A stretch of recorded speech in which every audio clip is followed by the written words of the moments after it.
એક વખત બેઠકના ભજન કર્યા હતા. લક્ષ્મણ બાપા, હું હતો, અળો આપણે અળો, ગુરુ મહારાજ પણ હાજર હતા. એટલે બધી એવી યાદી થઈ. એટલે લક્ષ્મણ બાપાની યાદી માટે આજે અમારે જે ગવાય તે ગાવું છે. કોઈ બંધન નથી. એટલે ત્યારે યાદી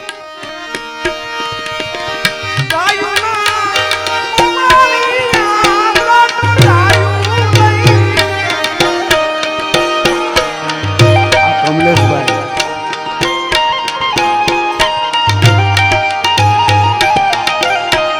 અમારા કમલેશભાઈ બોલિયા, જેને લક્ષ્મણ બાપાનો એવો સંબંધ હતો, એ તો અમે જોયેલું. વ્યવહાર એટલે કાંઈ ઘટે નહીં એવો સંબંધ.